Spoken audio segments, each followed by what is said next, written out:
is over. We'll be in a new ice age.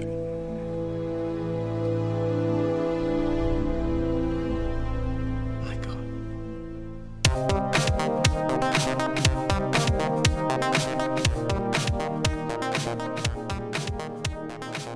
My God. I hope you brought your Long John's Badway because it is getting cold up in the Northeast here. Man, I've already been to the store. I got my eggs, got my milk, got my bread, got my toilet paper. I'm in it for the long haul, baby. You're ready to go. Ready to go. Well, this is episode 73 of the Last Row Podcast. Welcome back. Good to see you again, man. Still on schedule? Good to hear from you as well. Still on schedule.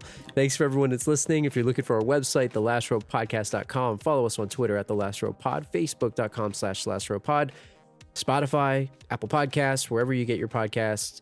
Head on out. Give us a 5-star review if you're enjoying the show. Back again for another episode here. First disaster movie in a long time, right? Disaster podcast, really. This podcast is a disaster, It's like according to some people. Yeah. Welcome back, man. It's good to see you. Yeah, man. We're doing The Day After Tomorrow, which is an action/sci-fi/disaster catastrophe film directed by the one and only Roland Emmerich. IMDb 6.4 out of 10. About right. Yeah, that's Rotten Tomato right. 44%. That's about right. That's about right. Yeah, Metacritic 47%. that's about right. Pretty spot on. 6.4 might be too high. I was thinking more like a 5. Too high. Maybe 5. Too high. Yeah, let me reverse it. Too high. After climatologist Jack Hall is largely ignored by UN officials when presenting his environmental concerns, his research proves true when an enormous superstorm develops, setting off catastrophic natural disasters throughout the world. Trying to get his son Sam, who is trapped in New York with his friend Laura and others. And others? So bad. So poorly written. Jack and his crew must travel by foot from Philadelphia, Pennsylvania, braving the elements to get to Sam in New York before it's too freaking late. Way to totally downplay whoever wrote this synopsis. Way to totally downplay others. His friend, And the others. rich kid, the nerd kid, The nerd, all the people in the library, homeless and man others. with the dog. Absolutely ridiculous. I mean, that's just totally Yeah. downplaying their role in this movie, which is not very much. But it's not very much. But I mean, does that not perfectly describe the plot of this movie? Yeah, there was no plot. There's like 2 characters, and we're probably not going to talk about the movie almost at all in this episode. So The script of this movie, I gotta imagine it's probably like 50 pages or less. Like there's really isn't that much dialogue when you think about it. There really isn't that much. Drew, there was a wolf loose from the zoo, and that's like the biggest action scene in the entire movie. When they showed the zoo, like the cage open and they had the Yeah. guy walk through there, I'm like, oh man, this is definitely getting paid off. It's paid off after. It's like 24 cougar territory, but anyway. I saw this movie in the theaters. I'm pretty sure you were with me. Yeah, I think wasn't this a free employee watch, if I remember correctly? Back when I was, an insider in the movie business. The movie biz. Back in the day. I mean, a couple of good taglines for this one too. Oh. I pulled 2. There's like 50 of them. You're like, is there seriously 50 taglines for this movie? There's 2 that are worth mentioning. And the 2 that I pulled out, the first one is, this year, a sweater won't do. Wow. Well, is the storm tough talking us, Drew? Exactly. I mean, I like to imagine like that was like the storm. Yeah. It said that. And then the next one was, whoever said tomorrow is another day, ... didn't check the weather. Oh, snap. Zing. I actually really like that one. That's a good one. I really like that one. That's a good one. I'm pretty sure I had a movie poster for this movie too. I didn't hang it on my dorm room wall, but it's a weird one to own. Like, oh, you see that's a way to get girls into your dorm, right? Yeah. You see my Day After Tomorrow poster. I mean, or as I like to call it, TDAT. You know, it's credit for me being in the movie business. You know, that's like how you get those posters. Yeah. It's not a good poster. See that picture? Poster. See that picture of the frozen Statue of Liberty? Pretty cool, huh? This is my dorm. Oh my God! Really? Budget for this one: $125 million. Is that higher or lower than you would have expected? Well, I mean, it's a little bit high. I mean, I don't know what, the hurricane was demanding to be paid as the main villain of this movie, but I don't know. I saw that there was like 11 special effects houses that worked on this. The total return for this thing, according to IMDb and Google, $552.6 million. Is that higher or lower than you would have expected? That's a lot higher than I expected. Same here.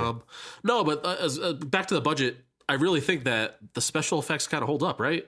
Well, For a movie that's 16, 17 years old. Yeah, it looked pretty good. And, especially like the flooding scene looked pretty good. There was some moments where it was like obviously CG, but for the most part, I thought it actually did look pretty good. Like the crashing through the windows into the library was definitely early 2000 CGI, but it wasn't terrible. It wasn't Spider-Man, put it that way. That's true. That's true. As far as bad CGI goes.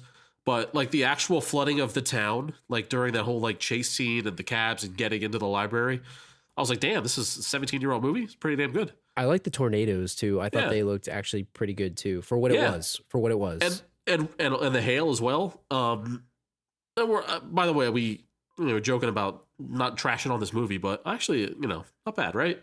It wasn't bad. It wasn't bad. It was enjoyable. Enjoyable. I want to get that out of the way. I'm not trying to bash this movie. I thought it was pretty enjoyable. I think in one of the next section we'll talk a little bit more about disaster movies in general, and I feel like it's a genre that you can't expect too much. And if you go in not expecting too much, you're going to enjoy it. But before we go to that, I had two pieces of trivia for you related to the budget that I thought were funny because $125 million, this movie is pretty much special effects the whole time. If you think about it, there's a couple scenes in some office buildings, a hospital, the library. I don't know if that was a set. I'd imagine it was. It wasn't in the New York Public Library where they're blowing the windows out. Yeah. But two things that I thought. So you have $125 million. And there was two pieces that just really stood out to me. So I think in Ghostbusters, they show the front of the library where you see the lions, right? The iconic lions. Yeah. So one of the things that according to IMDb, on the first shot that shows the library, lamps are seen instead of the iconic lions. According to the New York City Public Library, the studio didn't want to pay the fee for filming the statues that are a trademark of that institution and therefore only took advantage of the public area rights of filming. Why? So I don't know how much that costs. How much could that possibly be? I'm not like a producer on a film. I was in the movie business, but not producing. But how much could that possibly be? And I think here's another piece of trivia where I think this is why they saved the money. Apparently, the breath appearing out of the actors and actresses' mouths in the cold scenes was put in afterwards with CGI.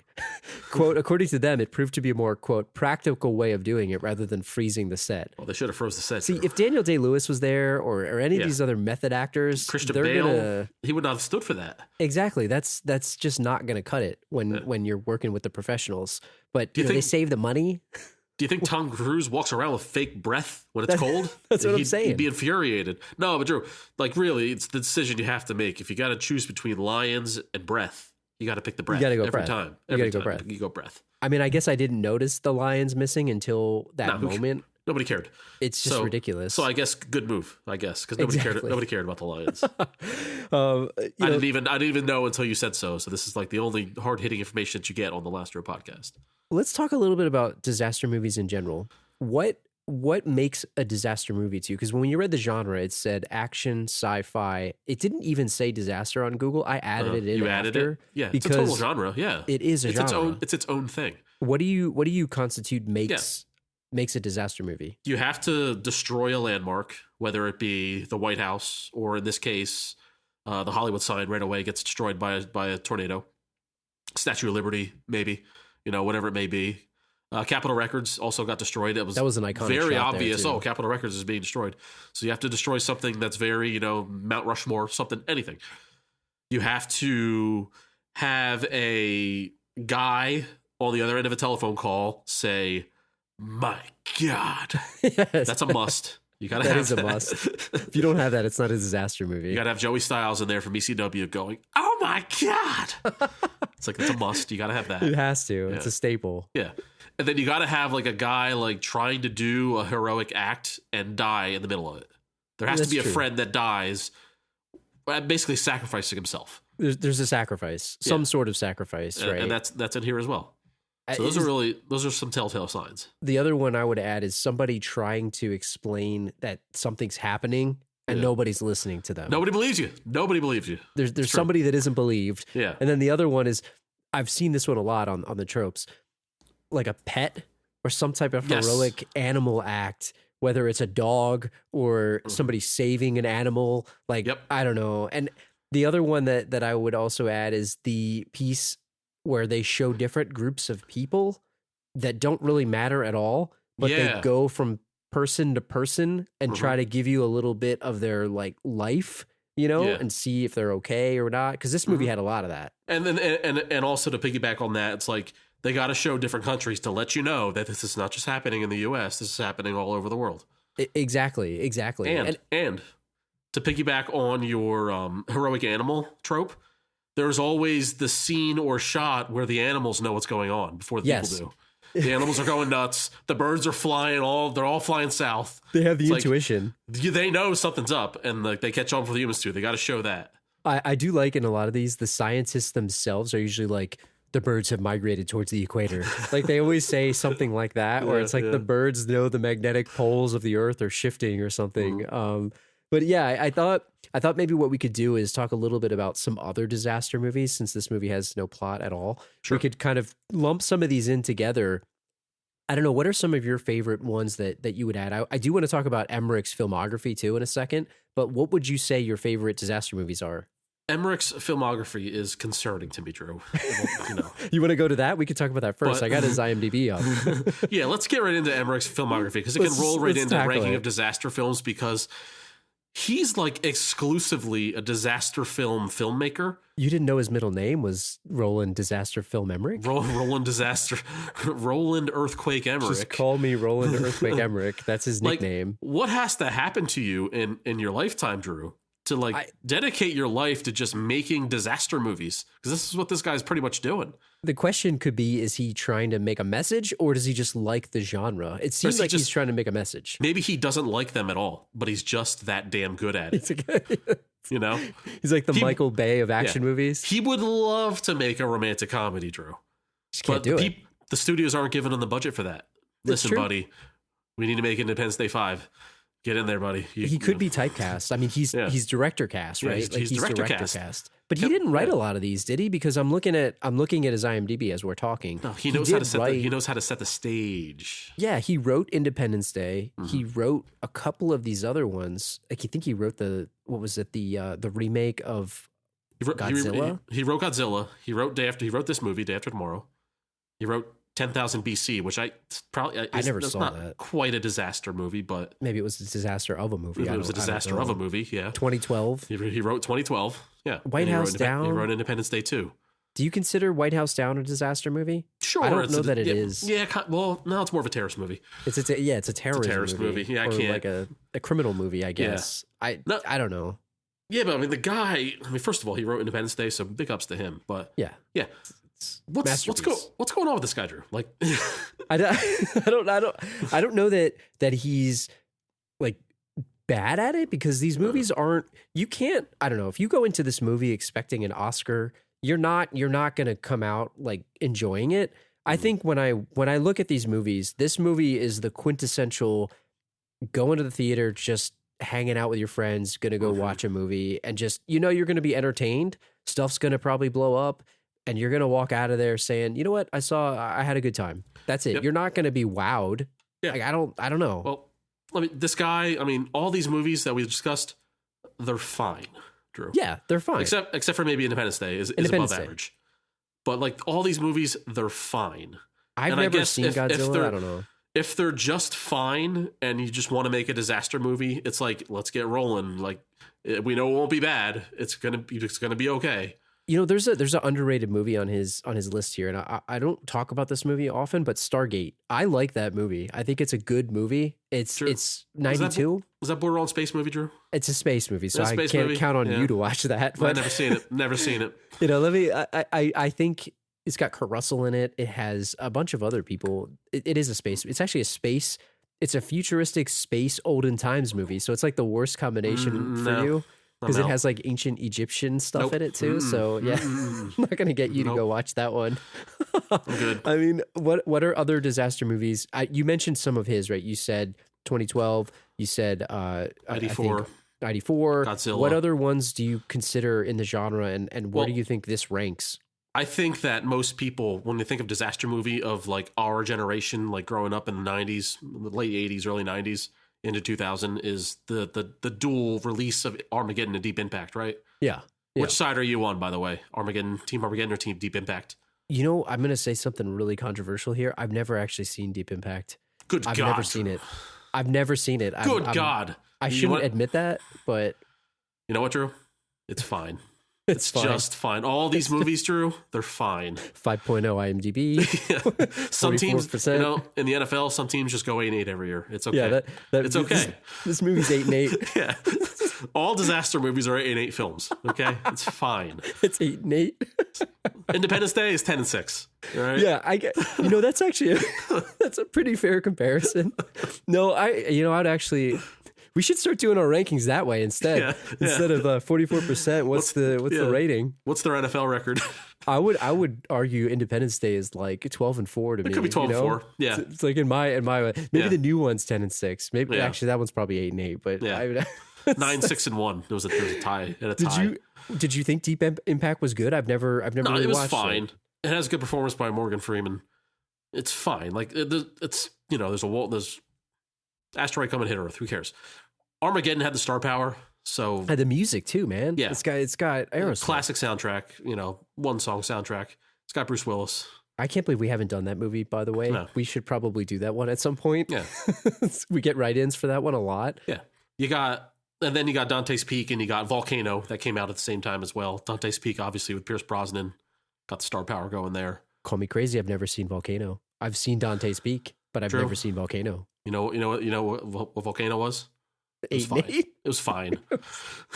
It was 8-8.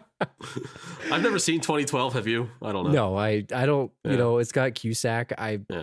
Admittedly not really. I'm lukewarm on John Cusack. Lukewarm. I don't really care. He's fine. He's fine, isn't he? I hate John Cusack, to be honest with you. I hate him. You know a good movie of his that we don't talk about on this show? I think I told you. It's was it 1408? 1408 with a twist. There's a twist ending or something. I've seen it one time. Yeah. I'll tell a story another time on the podcast when we ever do 1408. There's a really good story of back when I was in the movie business on that one for another day. But 2012, I don't know. I just at that point I kind of had it with the Mayan prophecy. So I wanted nothing to do with that movie. I just didn't care. I get it. Special effects, it looked awesome, but I just didn't care about that movie very much at all. I'm sure it's fine. No, my favorite would probably be Independence Day. I really love War of the Worlds too. That's a great one. Which leads me to my question: do alien invasion movies count as disaster movies? Because I think they do. What do you think? I would say yes, because a disaster happens in them. Because usually the Earth is getting attacked, and that is a disaster. Whether you want to call it like a natural disaster or a supernatural disaster or an extra natural. Oh, I like that. So as a ghost movie, like a natural attack the Earth, a natural or supernatural. I like it. Right, like supernatural disaster movie. Yeah, I agree. If what you're going against is not man-made, then I would consider it a disaster movie. And if it's an alien, if it's an alien movie where like there's abductions, that's not a disaster. But if they are like physically destroying the Earth and landmarks of Earth and this and that, like in Independence Day and War of the Worlds, then that's a disaster. I mean, like they blow up the White House, you know, that's like iconic.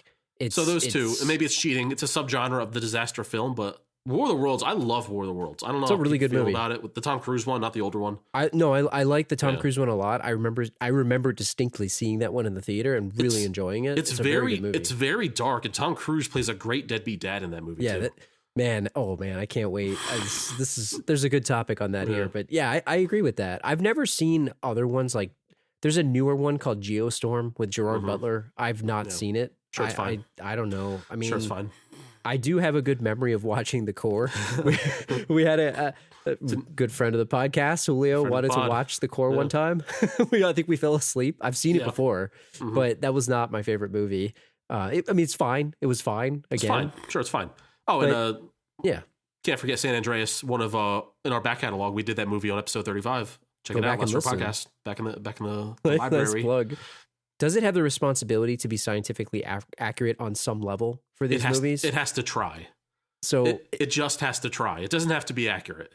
Because I would tell you for this one, in 2008, Yahoo Movies listed this movie in particular as one of the as number one, I think, or one of the top 10 scientifically inaccurate movies.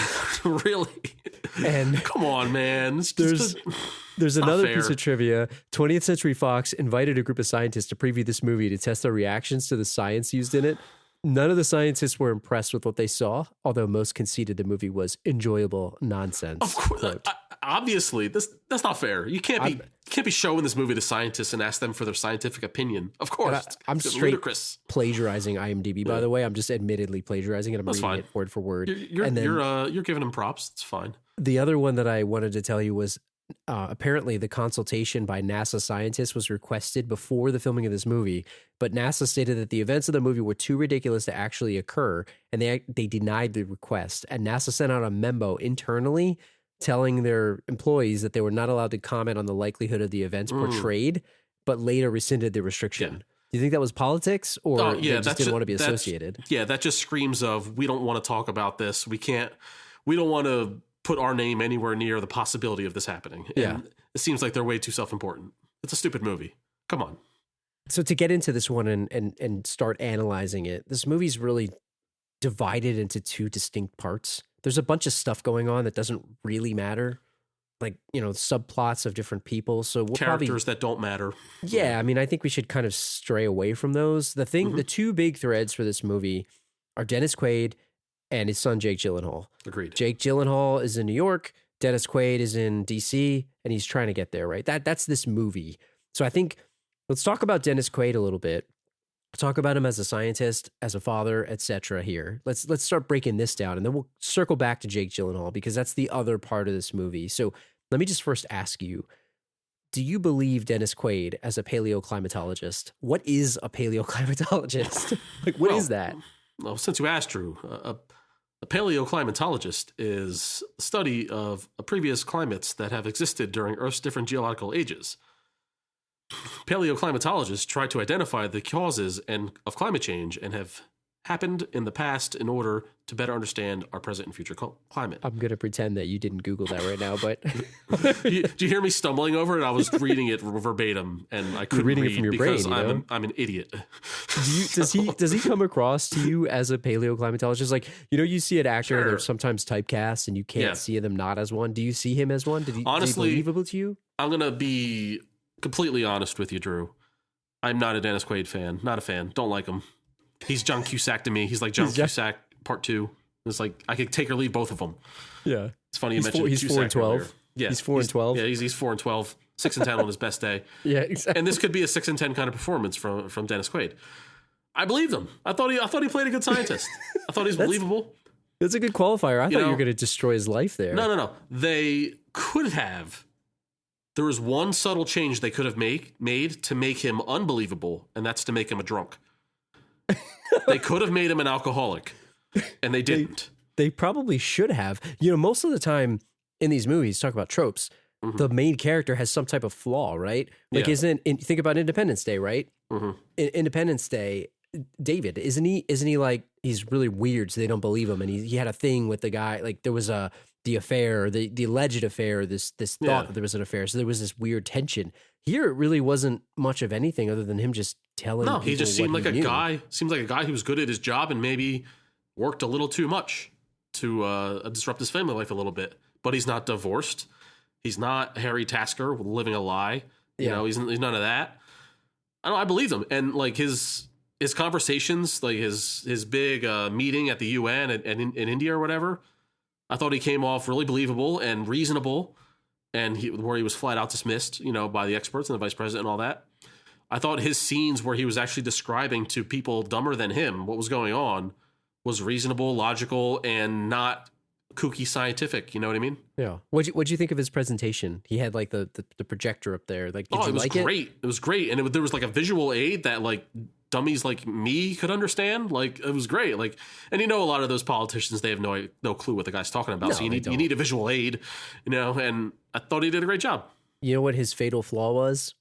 Saying that it was going to happen 100 years from now. And he really didn't know, right? His model, like, because he's, paleoclimatologist. So he's looking at previous climates. He's not looking at the current, and I think he even says as much in the movie. He's like, my model isn't meant to predict the weather; it's to review the old weather. This is what happened. This is what happened in the past, the last exactly. Ice Age. Yeah, but I think that was his fatal flaw, where he said, I forgot exactly what he said. He said something about it could happen in 100 years. It could happen. I forgot 100 years or 1,000 right? years, but it will happen. It's going to be our grandchildren and our children's children, right? Children's children that are going to suffer if we don't do something right now. And then you got the vice president talking about the economy, because that's more of a now problem. He's talking about the budget. And Drew, let's get it balance the budget. Let me tell you, I wrote something down as the scene happened, and let's see if you agree with this. I wrote, as he was dismissed by the vice president, leave it to some white-haired fossil to nix environmental issues due to budget constraints. A fossil. Like, this is exactly what happens, Drew.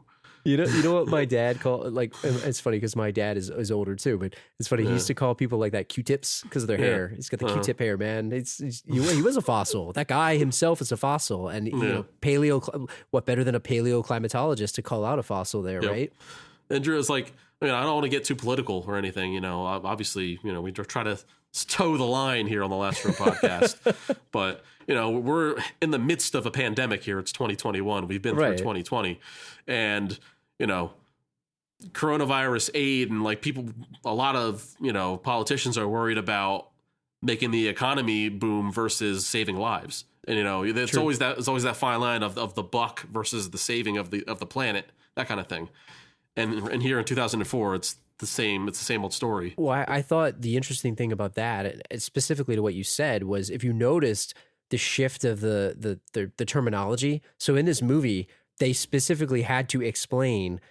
They called it out, right? They're like, well, if it's called global warming, why is it going to be an ice age? And then he had to go through the science of why it would, because that's like the denying or the denial thing there. Sure. And if you've noticed in the years since, right, it's shifted, the vernacular has shifted to, quote, climate change, because people would dismiss, you know, that based on just the name. It's for the better, because for people who don't want to actually understand what global warming means, they just see global warming and they say, "Oh, it's cold out. How's it glal warming?" It's like, you got to idiot proof the thing. So they had to change what it's called. And I thought Quaid actually did a pretty good job of not necessarily making it political. Like, he was just explaining the science. And the vice president, look, I get his point where he's talking about, like, we can't spend this money, blah, blah, blah. But, you know, he was just explaining the science. He wasn't trying to cut him down. But I do you agree with his reaction to him when he kind of called him out on it? The way he basically cut him down in front of the UN. Like, do you agree with the way that he did that? Or you think he would have been, like, blackballed? Because he kind of was. Yeah, no, I feel like he should have been met with, like, you know, we'll have to discuss this further, or we'll have to maybe get someone to verify your findings. At the time, it wasn't as grave as it turned out to be. True. But to be dismissed, so, like, wave your hand, like, get the F out of here, that kind of thing. Yeah. That's totally unnecessary. But it's like, it's what, like, a roadblock in these types of movies would do. And probably the roadblock that would happen in real life, too. Right. You know, when you're worried about the budget over, you know, global warming, if you will. I guess in their defense for this type of thing, it was some type of, like, insane storm of the century. Yeah. And if it's 100 years away, is he saying literally 100 years away, it's easy for them to dismiss it, not to excuse this, but I guess I could say, like, okay, whatever. But it's the same type of selfish behavior, Drew. This 100 years, I'm not going to be alive for that. Who cares? A lot of people think that way. No, that's true.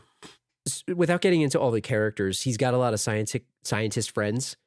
Did any of them stand out to you? None really stood to me. Like, the Ian Holm subplot just seemed kind of ridiculous to me. Yeah. I guess it's to humanize the people and say, hey, there's another group of scientists. They're trying to band together. Honestly, I don't think it's even worth talking about, but...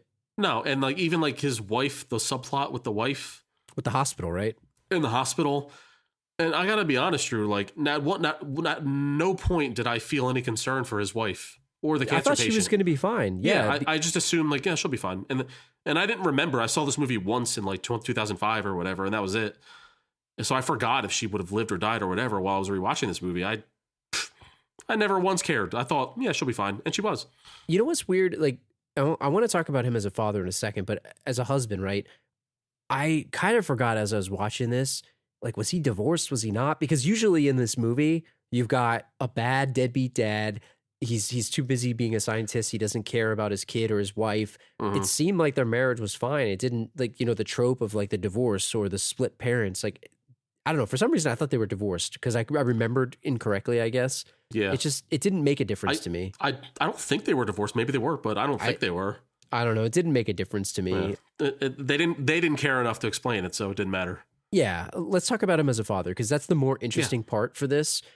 Do you think he's a bad father? It was weird because the movie at first painted him as a really bad father, not knowing what's going on in his son's life. Now I know he's got his brain wrapped up in this, you know, possible Earth destroying climate change issue, but it made it seem like he had no idea his son was failing math, even though the kid's apparently a genius.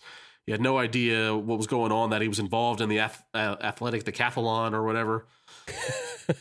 and then Gyllenhaal made it seem like he didn't, like he was shaking his head at dad on the phone. Like he made it seem like he didn't care because it seemed like he knew that dad neglected him as well. So in the beginning of the movie, it made him seem like he's a bad father. But towards the middle and the end of the movie, when the disaster hit, all of a sudden Jake Gyllenhaal trusted his dad and he respected him and he knew his dad would come through, you know, and all that. He straight idolized so his father. Know. So I don't, it was, the movie was like two different dads to me. Like I didn't get what they were trying to do. I always wondered, like, did they like rewrite the script or something like halfway through? Because you're right. Like the first half of that movie painted him as this, I don't want to say a deadbeat dad, but it sort of was a deadbeat dad. He was supposed to pick him up at the airport and he forgot. And like you know, the classic, oh, I forgot to pick my son up. Oh, I'm a deadbeat. That whole thing, you know? And then he was taking the cab and he's like, fine, dad, the cab's here already. Yeah. So it just was weird. And he was out in Antarctica drilling core samples or something, like drilling holes, you know. It's just, I don't know. I really wasn't getting it. Do you think he was a bad father? I don't think he was. No. And, you know, the one sad scene where Gyllenhaal's by the fireplace and the girl asks him, oh, what's your favorite vacation? He goes, oh, it's just me and my dad by ourselves for 10 days. and I thought that was pretty sad, but like that, now that's a hint that, maybe the son does feel neglected and maybe he is a spend more time with him. I wouldn't say bad father, but maybe an absent father. Yeah. In most cases. And he didn't even know it. It's a fair point. And you know, maybe it's just the movies we choose, but I feel like in all these movies, why are all these fathers bad fathers? I guess it's a last row movie trope, I guess. I don't know. Is it just what we're picking, or do all movies have bad fathers in them? Is this like a subconscious guilt of me feeling like I'm a bad father? Cue the soundbite of Jim Carrey and Liar Liar. I'm a bad father. You know, like, can we get some love for the dads on some of these movies, please? Like, why are they so neglected? Why are they so portrayed as terrible dads? I guess it is really a movie trope per se, and most of the movies we pick are either these action movies or these, I guess, a disaster movie. But even in the kids movies that we do, either the dad's a deadbeat or he's not around. Kindergarten Cop, right? Yeah. The dad was in jail. He's not Terry Crisp, Crisp. He was like all these old movies that we did. Yeah, and it's like, I feel like, you know, we have a villain scale. We should do like a bad father scale or something. Yeah. So man, what would the categories be? Like his job, his profession.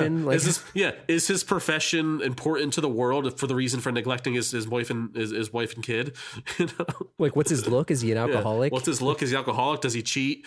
Like, that's true. Infidelity. Yeah. The bad father barometer, Drew. Yeah, hey man, trademark that. Yeah, we got to get on it. We need to get it there. I swear to God, and I'm not even going to pick a movie based on this. If the next movie we do has a bad father in it, I'm going off, Drew. I'm done with it. You should be offended as a father yourself. I'm not a father. I don't know. I mean, you know, one thing that we could talk about that, and this kind of plays into it, right? Because this is the next phase of this movie is his journey from Washington D.C. to New York City, to the New York Public Library. Is this a way for him to redeem himself because he subconsciously feels like he's a bad father? Yes. This dude's gonna straight up drive in the middle of the storm that he's telling people, don't go outside. Don't even breathe the air, Badway. Stay inside. Get your long johns. Put the fire. Burn anything you can. Burn tires. You know, that's better. But I'm going to go drive my truck from Washington, D.C. up into the eye of the storm. What's that about? We just had a storm here. We live in northeastern Pennsylvania, or in the eastern Pennsylvania. Yeah. We just had a storm that dumped like 2 feet of snow on us just like 5 days ago. You can't drive. I don't care what four-wheel drive vehicle you have. You can't drive in 2 feet of snow, Drew. You just can't. I mean, this is like we talk about tropes, right? It's like in Dante's Peak, Pierce Brosnan driving through lava with a truck. He's got the Bronco. He's driving through lava. Those tires. The tires blow up. It's the grandma pushing the boat through the acid water. Like, But we got this crew driving in 15 feet of snow. And they hit a snowbank, man. and then they were all, well, I guess we can't go any further. Let's get the shoes out. Get out. We're walking. Get the snow gear. Listen to this. He had like a pack, and these guys are like, I'm going with you. He's going to go by himself. Don't they normally tell you like, don't go hiking by yourself? Yeah. He's going to go walk from basically Philadelphia. And I got the Google Maps up, man. I have it up. Do you want to know the deets? Let me give you this. Let's go. So straight up, right now, you can walk from Philadelphia, Pennsylvania to the New York Public Library, according to Google Maps, 94.3 miles. This is the optimal walking route. So I don't know if the water's frozen or something like that. You can walk 31 hours. And I don't know what pace they're including here. Now, 31 hours, but that's not including, blizzard-like glacial freezing conditions. But as you said, they're walking on water here because they walk past the Statue of Liberty. Yeah.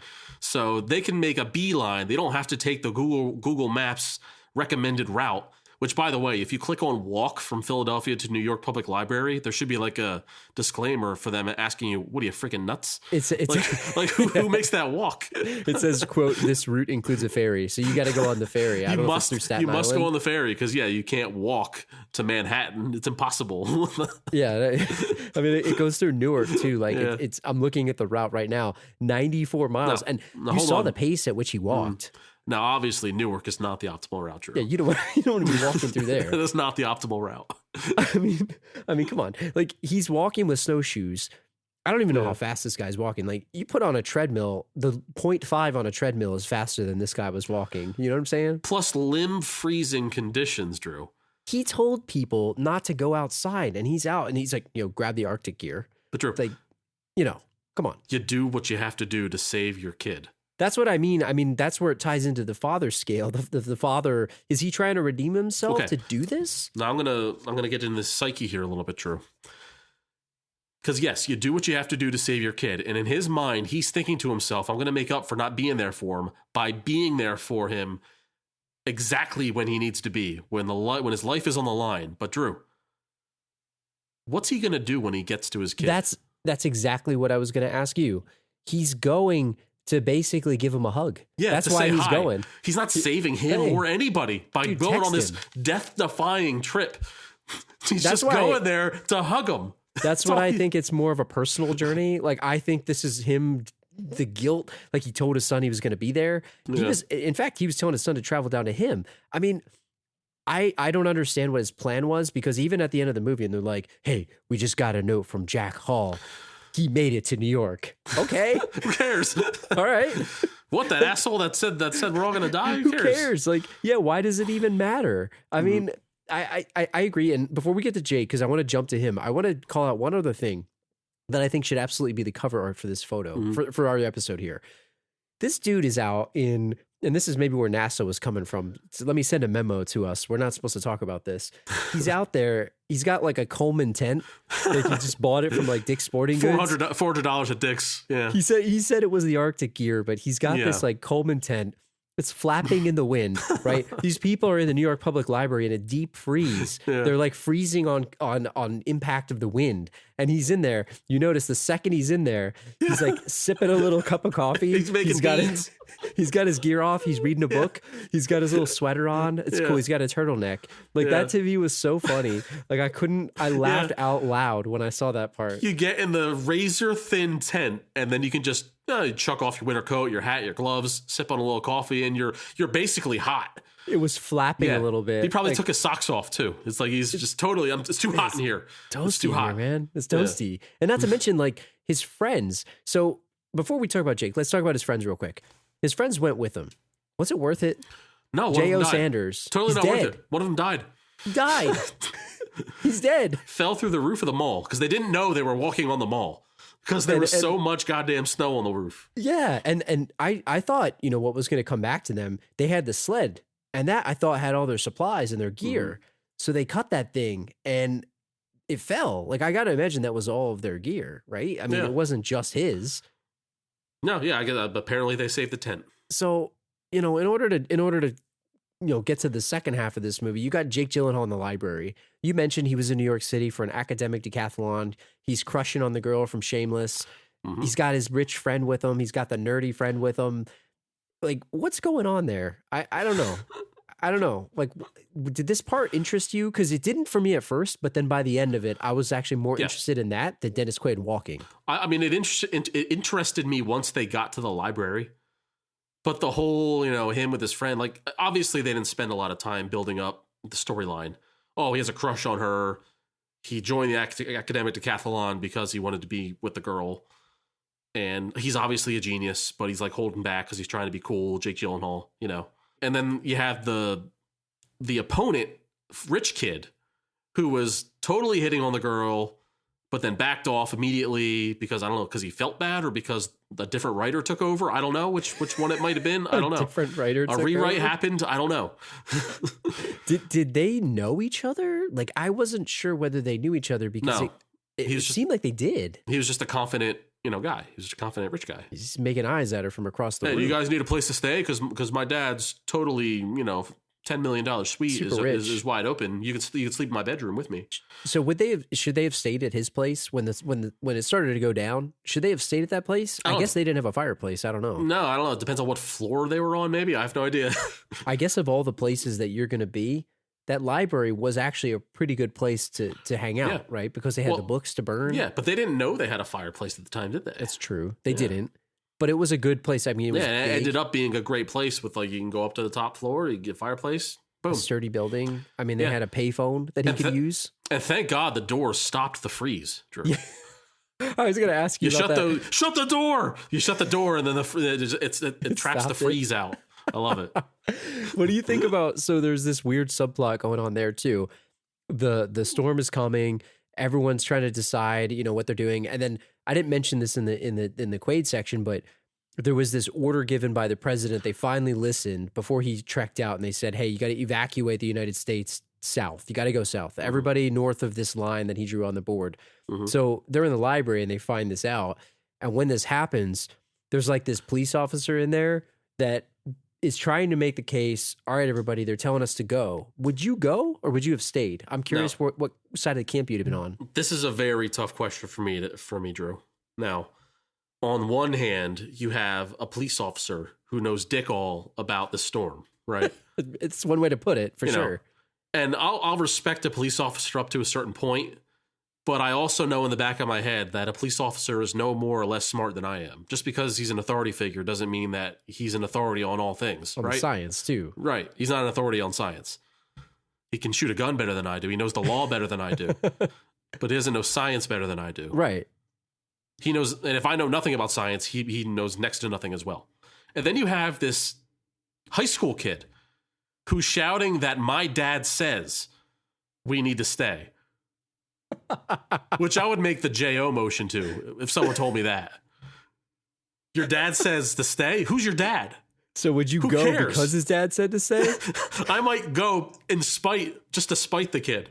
Yeah. And it would have cost me my life. Man, this freaking guy's dad said to stay. I'm getting the hell out of here. I don't know that his dad is like the head paleo science climatologist, whatever the hell the thing is. I don't know that. I didn't watch the news report, But if it's some kid saying my dad says, I'm not going to believe that kid either. Yeah. Man, you're stuck in the middle. I'm stuck. I'm going to stay. No, Drew, I'm going to stay because I'm just going to take a look outside and go, I ain't going out there. Yeah, you know what? It starts to snow here. I'm hunkering down. Yeah, I'm not going anywhere. I haven't left my house in 10 days since it started snowing. But that's the thing, man. The whole premise of this movie, I get that it was a superstorm, but it's an event. It's not eternity, right? Yeah, so it's gonna end. It will pass. It's gonna pass. Yeah. So you know what? Hunker down. Yeah. Just batten the hatches, man. Get in there, lock the doors, stop the freeze. Stop the freeze. Like that's what I would do. Burn the I do books. the same. That's Yep. what I'm doing here. The second it snows, I'll lock the door, man. So I'm here. are you on camp stay also, despite my dad says? Oh, absolutely. I'm on camp stay because, it's a library. Like they had the vending machine. I could live on Skittles for 8 days. You could read. You could got read books. something. You could read books. I know it's uncomfortable. And they found the fireplace by that point. Yeah. It's funny you say that. It's uncomfortable. You know what else is pretty freaking uncomfortable, Drew? is walking in 15 feet of snow. Yeah, they had the hobo trash can fire going. And then like the cop, he knew he was wrong, right? He tried to wake them up. He's like, wake up. Yep. And they're like, two dead. down. They're dead, man. I mean, I like to imagine, I don't like to imagine it, but I think that they all probably died, right? Joe, Didn't they have the shot of the cop? Yeah, your bloodlust and moviebodycount.com fans suggest that you love to see that they died. Which I tried to look up. I mean, I don't know. Is there anything worth talking about in this plot? Because Jake Gyllenhaal's there. He's waiting for his dad. That's basically it. Yeah, and he idolizes his father. Like, that's and that's it. not even an ending to the movie. Like, who cares? Like, again, like you said, who cares that he showed up? Like, the movie's cool. I like the movie. The effects were good. The storms were good. It's well done. But like, they really went out of the way. There's no story. They went out of their way to do subplots. You know what subplots they did, Drew? The girl cut her leg trying to save somebody out of a taxi cab. She got sepsis. And she got sepsis. That didn't have to happen, Drew. That just complicates things. That's just a reason to kill 2 minutes later on in the movie. We got to go get penicillin, so we got to go to the boat. You go to the boat, Drew. The wolves escape from the zoo, and the wolves are after Jake Gyllenhaal and his friends. That's another 2-minute problem we have to solve. They needed the callback. Yeah. And then the rich guy got his leg bit, but it didn't really matter, did it? It didn't matter. No, they never went back to it. I thought he'd have got sepsis. Yeah. Like, that would have been... But they had the penicillin now. They have the penicillin. They're administering that shot. And then the 30-second debate with the librarians about what books to burn. You can't burn books. It's like, these are the obstacles that we have to hop over to make this movie a movie and not just disaster porn, you know? And it wasn't even disaster porn because we didn't see dead bodies. That's what I mean. Listen, I'm not Fahrenheit 451 over here, but I'm burning those books. You need some heat? There's something in there. The guy had the tax law. I mean, there's books in there that can be burned easily. Yeah. There's so many books in there. There's probably 100,000 books or more. I don't know how many books. Could you have survived on the food from the vending machine? I mean, they had like Fritos in there. That's like that got you. True. You're 7 to 10 days. Drew, I sometimes go a week with eating nothing but chips. That's what and cookies. Bill of health. I'm a bachelor. I don't have a wife, cooking for me. I don't cook for myself. Sometimes I eat a bag of chips for lunch. I'll say, happens. Just that whole situation, like they were hunkered down in that room with the fireplace. Call me crazy. It's a little cozy. Not bad. It's a little cozy. Not bad accommodations for what they were dealing with. I did. There is one inaccuracy scientifically that I want to go over real quick before we hop over. When Gyllenhaal went down to the bottom floor to call his dad to find out what's going on, which I thought was a great way to advance the plot. With the payphone, right? With the payphone. It was smart. It showed that Gyllenhaal's smart and like it advanced storylines, right? Then he got like almost hypothermia because his clothes were wet. And then he went to change his clothes and the girl hugged him and she said, we got to get our body heat, right? Now, Drew, that doesn't work unless she takes her clothes off too, Drew. Yeah, that's what I mean. It was scientifically inaccurate. She got to take her clothes off, man. That's how it works. But this movie was what, PG? It was PG-13. It was PG-13. They can't do that. That's not. They didn't even make the boner joke, Drew. They're high school students too, so they didn't even make the boner joke. They could have made the boner joke. It's PG-13.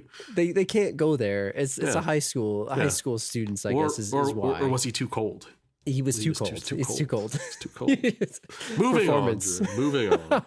So for lack of this movie actually having a villain, and we talk about the disaster movie tropes, usually there's somebody actively trying to either sabotage the scientist or more of a villainous vice president there, where the vice president is like actively, like think about in Independence Day, right? The guy, the Department of Defense, the Secretary of Defense. Yes. Nuke him. We got to nuke him. Yep, sure. There was no guy saying to nuke the storm, right? No, it was just the guy's just worried about saving pennies on the budget. That's all. For the lack of really having a movie villain, just the vice president was the closest to it, but I think we got to do something here. Yeah. We got to try it. I think we need to take the storm through the villain scale.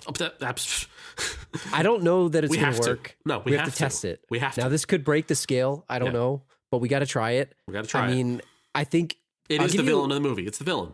It is the villain. It's the big bad, right? You could call this movie. I think we made this joke before, but it wasn't it's not a disaster movie. It's an event movie. Like it's an event. It happens and then it's over. It's an event. That's what it is. Yeah. This was, I think, if you listen to the scientists, they said it was like 7 to 10 days. It was like going to be a full flash freeze, the polar vortex. I mean, there's a bunch of events here. We could go through the categories and then we could kind of talk about them.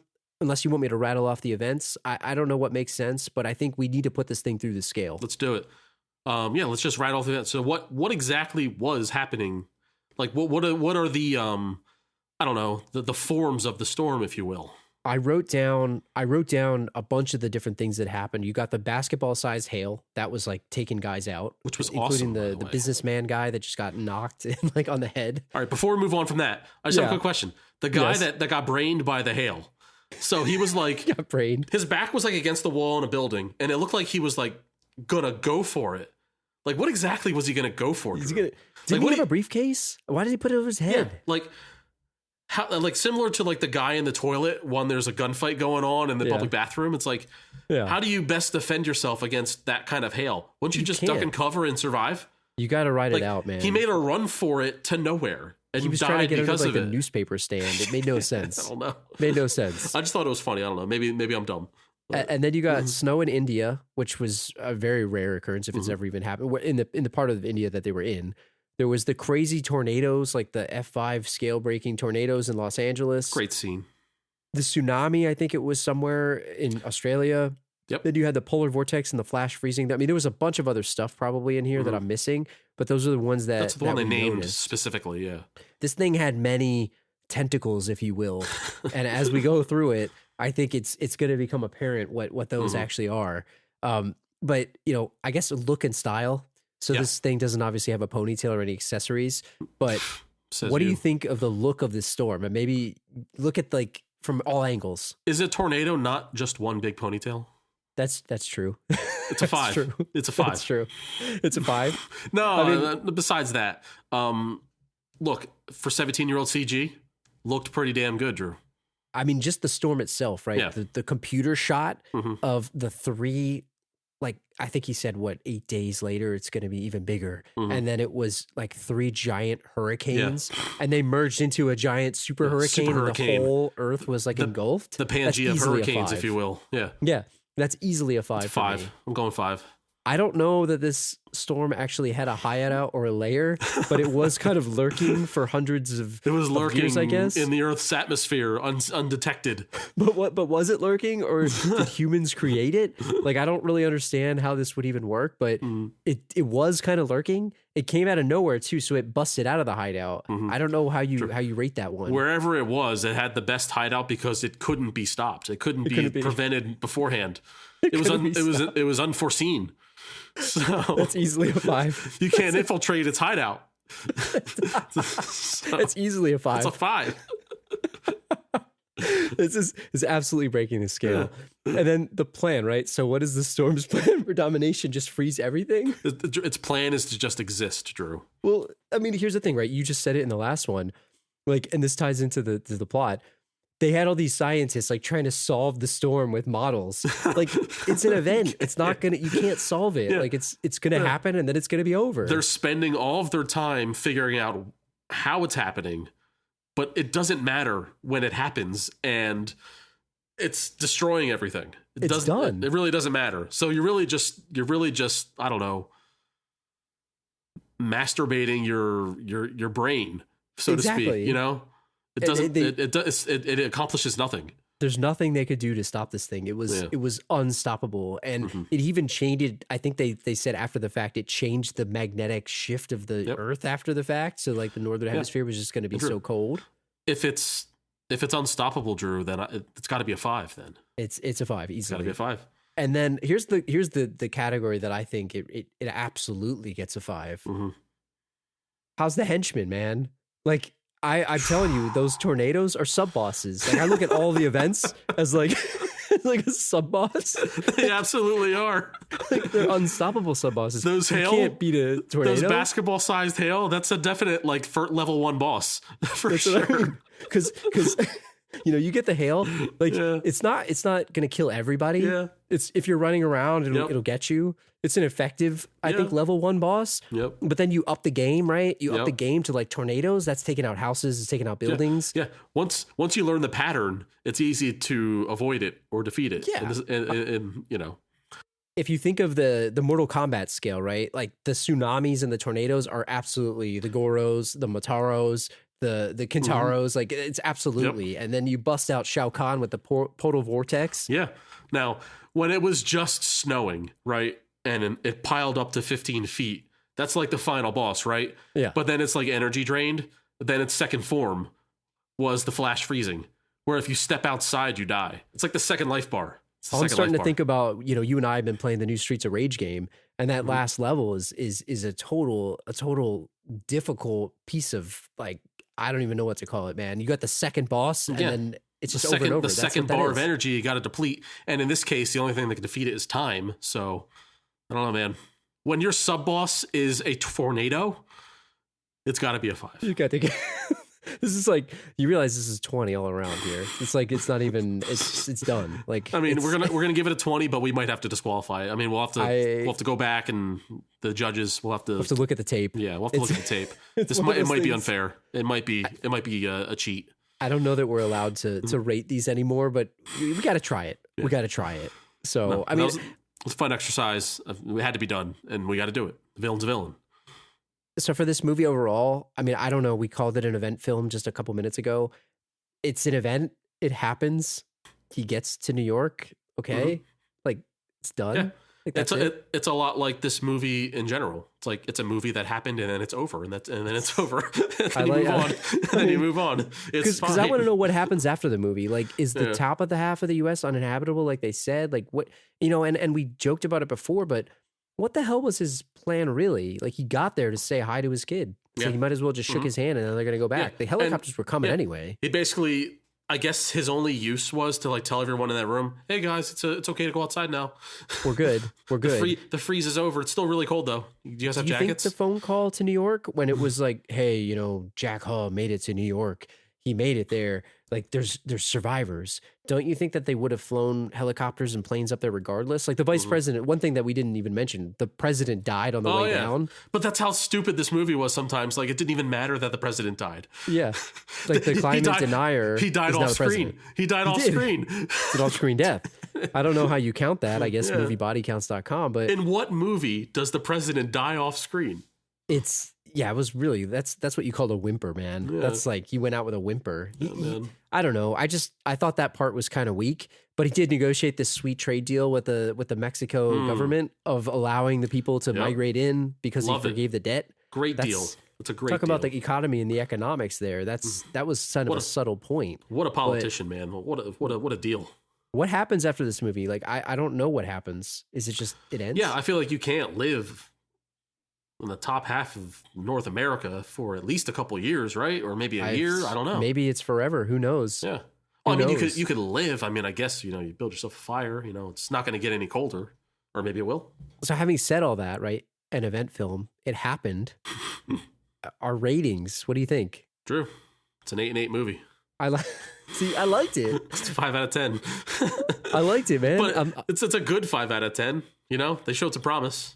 Yeah, I mean, I'm sitting here kind of making fun of it, but I was entertained. Yeah, the movie is just, there's nothing going on, aside from the cool special effects. Really, there was no great acting. There was no great story.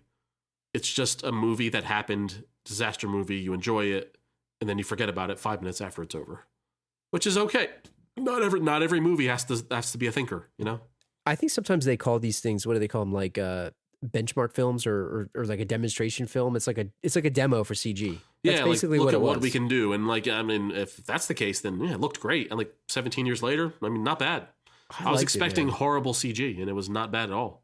If I had to give it a rating, I'd probably give it 8 and 8 too. Like it's kind of like 8 and 8. I would give it probably 6 out of 10 if I had to put it on a 10-point scale. Yeah, that's fair. I thought it was good. That's fair. It was enjoyable. Yeah. So I don't know. I probably won't watch it again anytime soon, but I definitely enjoyed what I saw, and I wasn't bored. Put it that way. Yeah.